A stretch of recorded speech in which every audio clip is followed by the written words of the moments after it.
हृदयस्पर्शी कथा. आम्ही नाही वागू शकत तुमच्या मुलीला. आम्हालाही नातवंड पाहिजेत. लग्नाला 7 वर्ष झाली तरी अजून गोड बातमी नाही.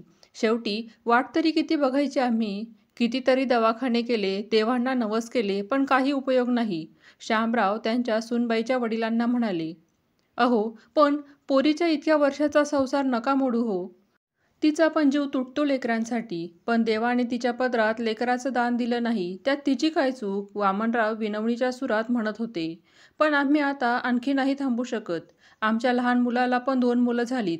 पण थोरल्या मुलाला अजून मूलबाळ नाही." श्यामराव म्हणाले. "देवाच्या कृपेने आज ना उद्या तिची पण कूस उजवेल. आणखी काही दिवस वाट पाहू." वामनराव म्हणाले. "आता मी यापेक्षा जास्त वाट पाहू शकत नाही. पण तुम्हाला जर योग्य वाटत असेल तर आमच्याकडे एक पर्याय आहे, ज्यामुळे तुमच्या मुलीचा संसार देखील मोडणार नाही आणि आमचाही प्रश्न सुटेल." श्यामराव म्हणाले. "कोणता पर्याय?" "तुम्ही तुमच्या धाकट्या मुलीचं लग्न आमच्या केशवसोबत लावून द्या, जेणेकरून तुमच्या दोन्ही मुली एकाच घरात राहतील आणि मोठ्या मुलीचा संसार पण वाचेल. कारण आम्ही केशवचे लग्न एखाद्या दुसऱ्या मुलीबरोबर लावून दिले तर मोठ्या सूनबाईला माहेरी परत यावे लागेल. पण जर तिच्या सख्या बहिणीबरोबर तिच्या नवऱ्याचे लग्न लावून दिले तर दोन्ही बहिणी समंजसपणे एकाच घरात राहू शकतील." श्यामराव म्हणाले.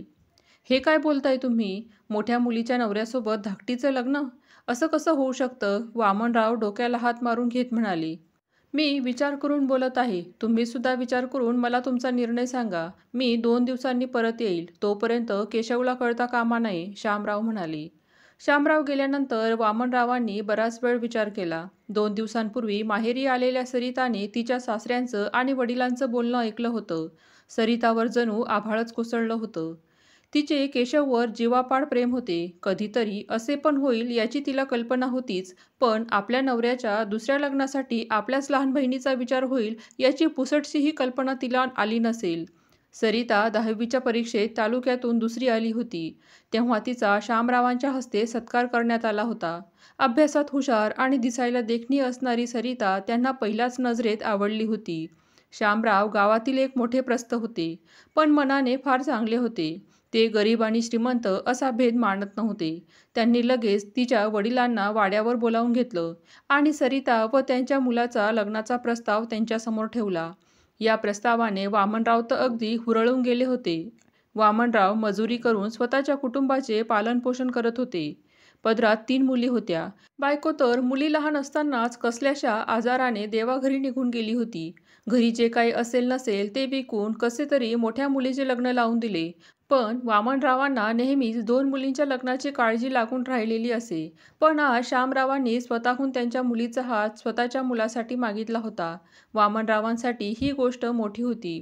वामनराव घरी आले तेव्हा त्यांच्या चेहऱ्यावर आनंद ओसंडून वाहत होता. सरिताला पुढे शिकण्याची खूप इच्छा होती, पण बापाच्या चेहऱ्यावरील आनंद पाहून ती पुढे काही बोललीच नाही. श्यामरावांनी मोठ्या थाटामाटात केशव आणि सरिताचे लग्न लावून दिले. केशव आणि सरिताचा संसार सुरू झाला. केशव उच्चशिक्षित तरुण होता. लहान भावाला सोबत घेऊन आपल्या वडिलांचा कारभार तो व्यवस्थितपणे सांभाळायचा. सरितासुद्धा लहान-सहान कामांमध्ये त्यांची मदत करायची. खरं तर आधी मैत्री, मग प्रेम आणि त्यानंतर नवरा-बायकोचं नातं असायला पाहिजे, पण यांचं अगदी उलटं होतं. आधी नवरा-बायकोचं नातं उमललं, नंतर मैत्री, मग मैत्रीचे रूपांतर प्रेमात झाले.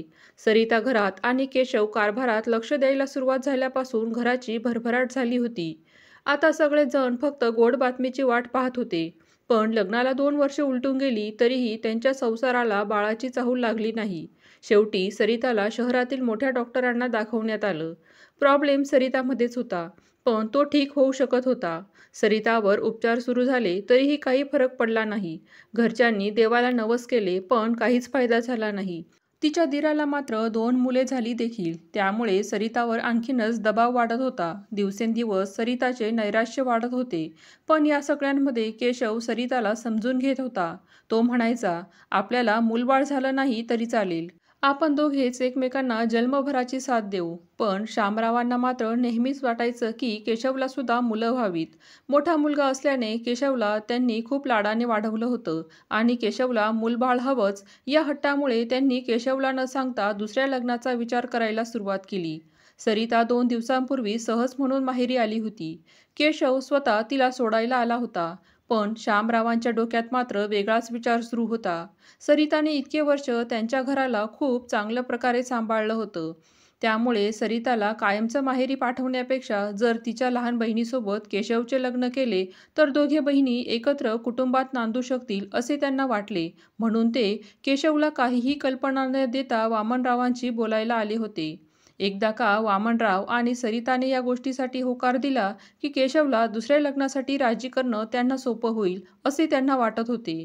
इकडे वामनराव विचार करून बेजार झाले होते. त्यांनी जर श्यामरावांना नकार दिला तर सरिताचा संसार तुटेल आणि तिला कायमचं माहेरी येऊन राहावं लागेल, आणि जर लग्नाला होकार दिला तर दोन्ही बहिणी एकमेकींच्या सवती बनतील. त्या रात्री वामनरावांना झोपच आली नाही. बापाच्या चेहऱ्यावरची काळजी पाहून धाकट्या मुलीने अंजूने शेवटी न राहून त्यांना काळजीचे कारण विचारले. तेव्हा वामनरावांनी श्यामराव जे काही बोलले ते सर्व काही सांगितले. हे ऐकून घरातील सर्वजण काळजीत पडले. जर मोठ्या बहिणीचा संसार वाचवायचा असेल तर लहान बहिणीचे तिच्याच नवऱ्यासोबत लग्न लावावे लागेल असा विचार त्यांनी आधी कधी केलाच नसेल. खरं तर अंजूला तिच्या वर्गात शिकणारा घनश्याम मनापासून आवडत होता. घनश्यामच्या आणि अंजूच्या वडिलांची चांगलीच मैत्री होती. पण अंजूने कधीच त्याला आपल्या मनातील काही सांगितलं नाही. आता अंजूला असं वाटत होतं की बरे झाले त्याला काहीच सांगितले नाही. कदाचित आपल्या नशिबात हेच लिहिलेलं असेल. ताईसाठी मला हे करावंच लागेल. अंजूने रात्रभर या गोष्टीचा विचार केला आणि दुसऱ्या दिवशी वडिलांना म्हणाली, बाबा, मी जर दाजींशी लग्न केलं तर ताईचा संसार वाचेल तर मी लग्न करायला तयार आहे. अगं, पण पोरी एवढा मोठा निर्णय घ्यायला तू अजून लहान आहेस. हे इतकं सोपं नाही. बाबा, ताईने आजवर माझ्यावर खूप प्रेम केलं, आईची माया दिली. मला तिच्यासाठी हे करावंच लागेल. माझी मनापासून इच्छा आहे तिच्यासाठी काहीतरी करण्याची, अंजू म्हणाली. अंजूचं तिच्या ताईवर असणारं प्रेम पाहून वामनरावांना भरून आलं. शेवटी अंजू जे काही म्हणत होती ते काही चुकीचं नव्हतं, कारण केशव एक चांगला मुलगा होता. शिवाय इतक्या चांगल्या घरी तो अंजूचं लग्न करू शकला नसता. त्यांच्या घरी अंजू सुखात राहील आणि सरिताला सुद्धा मूलबाळाचं सुख मिळेल. नाहीतर सरिताला कायमचं माहेरी यावं लागेल आणि अंजूला पुढे कसा नवरा मिळेल याची काही खात्री देता येत नाही. आणि आपण श्यामरावांना नाही म्हटलं तर अंजूऐवजी आणखी दुसऱ्या मुलीशी ते केशवचं लग्न लावून देतीलच की. म्हणून वामनराव लग्नाला तयार झाले. वामनराव आणि अंजूचा निर्णय जेव्हा त्यांनी सरिताला ऐकवला तेव्हा तिने आधी स्पष्टपणे या गोष्टीसाठी नकार दिला. कारण अंजूचं लग्न एका विवाहित पुरुषासोबत लावून देणं हे तिला पटत नव्हतं. पण तिला चांगलंच माहिती होतं की केशव मनाने खूप चांगली आहेत. अंजूला ते सुखात ठेवतील. एकदा का अंजू त्या घरात स्थिर स्थावर झाली की आपण या दोघांचा संसार सोडून कायम माहेरी यायचं हा विचार करून तिने सुद्धा लग्नाला होकार दिला. ठरल्याप्रमाणे 2 दिवसांनी श्यामराव परत वामनरावांकडे आले. वामनरावांनी त्यांना लग्नासाठी होकार दिला. श्यामरावांना देखील फार आनंद झाला. ते तडक त्यांच्या घरी आले आणि केशवला त्यांच्या खोलीत बोलावून घेतलं. केशव, आम्ही तुझं दुसरं लग्न करून द्यायचा निर्णय घेतला आहे. अचानकपणे बाबांच्या तोंडून स्वतःच्या दुसऱ्या लग्नाची गोष्ट ऐकून केशवला तर धक्काच बसला.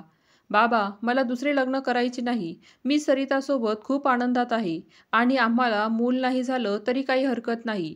मी सरिताची साथ कधीच सोडणार नाही. पण सरिताचा तुझ्या दुसऱ्या लग्नाला काहीच विरोध नाही, श्यामराव म्हणाले. म्हणजे सरिता का म्हणून माझ्या दुसऱ्या लग्नाला तयार होईल मला काही कळाले नाही, केशव म्हणाला.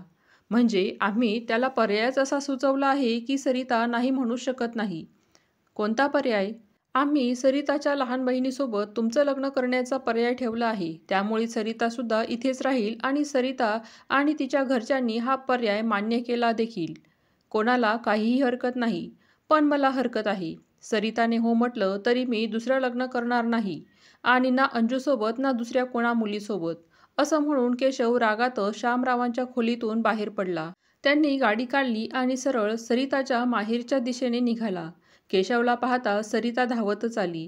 केशवने गाडी लावली आणि घराच्या मागे असलेल्या शेताच्या दिशेने निघून गेला. केशव खूप रागात आहे हे सरिताला समजलं होतं. सरिता केशवकडे आली आणि म्हणाली, काही झालंय का? तुला माहिती नाही का? नेमकं कशाबद्दल बोलत आहात तुम्ही? म्हणजे तुला अजूनही कळालं नाही? जर माझ्यात काही दोष असता आणि मला मूल होऊ शकलं नसतं तर तू मला सोडून दिलं असतं का? असं का बोलता तुम्ही? मी तुमची साथ कधीच सोडली नसती. मग मी तुझी साथ सोडून देईल असं का वाटलं तुला? केशवने असे विचारता सरिताच्या अश्रूंचा बांध फुटला. केशवच्या गळ्यात पडून ती रडायला लागली. थोड्या वेळाने स्वतःला सावरत ती म्हणाली, कारण माझी मनापासून इच्छा आहे की तुम्हाला मुलं असावीत. मी तुम्हाला मुलाचं सुख देऊ शकली नाही, पण तुम्हाला देखील अधिकार आहे सुखी राहण्याचा. अंजू खूप चांगली मुलगी आहे. तुम्ही तिच्यासोबत खूप आनंदात राहाल. सरिता म्हणाली, तुझ्याशिवाय मी आनंदात कसा राहील? तू जशी आहेस तशी माझ्यासाठी परिपूर्ण आहे. आधी मलाही असंच वाटायचं की आपल्याला मूलबाळ हवं, पण मी वस्तुस्थिती स्वीकारली. केशव म्हणाला, मी तुमचं काही ऐकून घेणार नाही. तुम्ही दुसऱ्या लग्नाला होकार द्या. तुला माझ्यासोबत राहायचं नसेल तर मी सर्वस्वी हा निर्णय तुझ्यावर सोडतो. पण तरीही मी दुसरं लग्न करणार नाही. तुझ्यामुळेच मला खऱ्या प्रेमाची परिभाषा कळली आणि मी हे प्रेम करायला शिकलो. माझ्या पहिल्या प्रेमाची जागा मी कधीच दुसऱ्या व्यक्तीला देणार नाही. मी दुसरे लग्न करणारच नाही. हा माझा शेवटचा निर्णय आहे आणि काहीही झालं तरी यात बदल होणार नाही, असं म्हणून केशव तिथून निघून गेला. सरिताने मूल न होण्याचं दुःख विसरून केशवसाठी आनंदाने जगायचं ठरवलं. केशव आणि सरिता वामनरावांना भेटले. दोघांनी त्यांना आपला निर्णय सांगितला. वामनराव आणि अंजूलाही खूप आनंद झाला. श्यामरावांना मात्र केशवच्या निर्णयाचा खूप राग आला, पण मोठ्या मनाने त्यांनी वस्तुस्थिती स्वीकारली आणि केशवच्या दुसऱ्या लग्नाचा हट्ट सोडून दिला. इकडे घनश्यामच्या वडिलांनी आपण होऊन वामनरावांकडे अंजू आणि घनश्यामच्या लग्नाची गोष्ट काढली. वामनरावांनी अगदी आनंदाने या लग्नाला होकार दिला.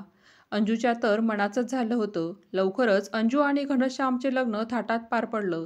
पाहता पाहता 4 वर्ष निघून गेली. केशव आणि सरिता एकमेकांसोबत खूप आनंदात होती. एके दिवशी सरिताला ती आई होणार असल्याची बातमी कळली. केशव तर आनंदाने वेडा व्हायचाच बाकी होता. घरात आनंदी आनंद होता. सरिताने एका सुंदर मुलीला जन्म दिला. तिच्या येण्याने केशव आणि सरिताच्या आयुष्याला पूर्णत्व लाभलं. दोघांच्या आयुष्याला एक नवीन बहर आला. व्हिडिओमधील कथा आवडली असेल तर प्लीज लाईक करा, शेअर करा, सबस्क्राईब करा. धन्यवाद.